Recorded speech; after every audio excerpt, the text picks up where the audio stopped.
कलम जहाँ बिना जड़े मनीष मनीष हो पारे ना कि मनीष को मनीषटीए होई मध्य बुझी पारे ना। कारण काल कालांतर जाए से गृहबंदी होई विप्लवटा जारी रखिछि। सत्यर पर्दाफाश करने सह स्मृति और स्वप्नर अनेक रज्जु को से भिड़ी धरिछि। कलमटी निज देहरे अलस वर्षार धारा परी अनेकंको दारिद्र्य मध्य मुक्ति देछि। क्यों अमृत लग्न तार जन्म ता आदौ आमे जाणुना ना से देखिपारे सूर्योदय ना देखिपारे सूर्यास्त। केवल नई उछुड़ा परी से ता देहरे काली भर्ती करी दे चले समाज को वार्ता। केतेबेले से ओडिया जातिर मथामणि गोपबंधुंक सत्यवादी वनविद्यालयर झर कलम हो जाए तो आउ केबे निबुज कोठरी रे साबरकरक अश्रुधार पलटि जाए। ना ताकू ममतार बंधन बांधि पारे ना ताकू दुर्नीतिर कलाकालीमा ग्रास करि पारे। सत्यनिष्ठ निरपक्ष संवाद परिवेषण करी केतेबेले से हो जाए सांबादिकंक मुख्य स्रोतर आधार। कला बौद्धमाल को देहरे धारण करी से आगकू चले। ना केबे विपदर पथहुड़ा दे ना से प्रशंसारे विभोर हो जाए। आखिर लुह सबू तार निश्चय बहि जाउथाए जेउठी से निर्झरटीए सृष्टि करे। जेउठी निज देहर गंभीरता भितरु छलना को उतारी पारे ना सेठी से सत्यर संधान बाटर चले। बेले बेले से सेवा और त्यागर अलिभा स्वाक्षर परी दलिल रे झास दे ख्याति आने जहाको आज भी भूली हुएनी। आउ तारी देह को अस्त्र करी अनेक बड़ बड़ नेता दुर्दशार नुआ फर्दमान लेखंती तो आउ केबे छात्र जीवन को संघर्ष करी चली आसुथबा जीवन लगी जोड़ी हो जाए गोटे स्वतंत्र परिष्करण।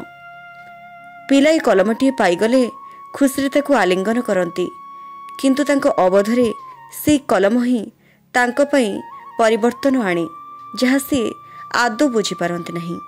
शत्रुता और असह्यर जीते सबु दीर्घ निश्वास को सही जाए से भविष्यतर पलटि जाए उत्तरदायी।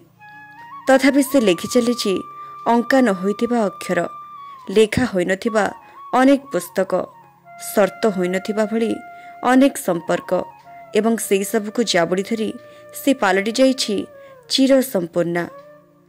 पुण्यानी मो जन्मदिन रे उपहार काई ये ने मो मां इटा दे जंती। ये कौन कलम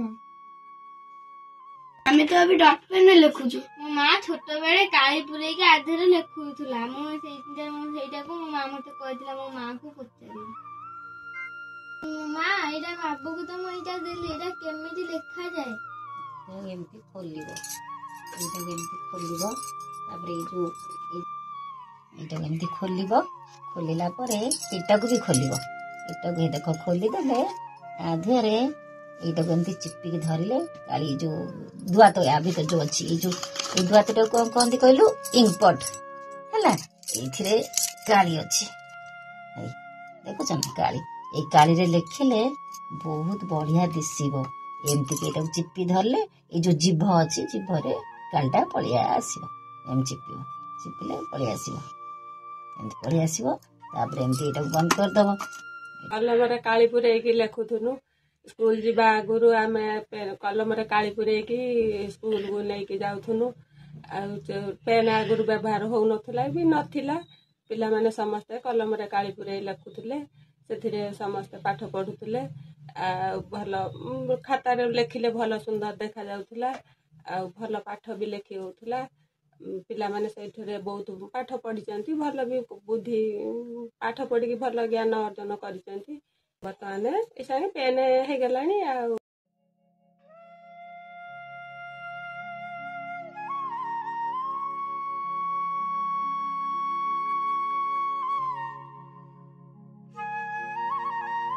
एबे सब डॉट पेन लेखुचन आग आम बेले कलम लेखुल काली पुरे कलम बाबू जो झर कलम आनी देछि सेही झर कलम भल पाठ पढ़ले आनी तते देबी बुझिल।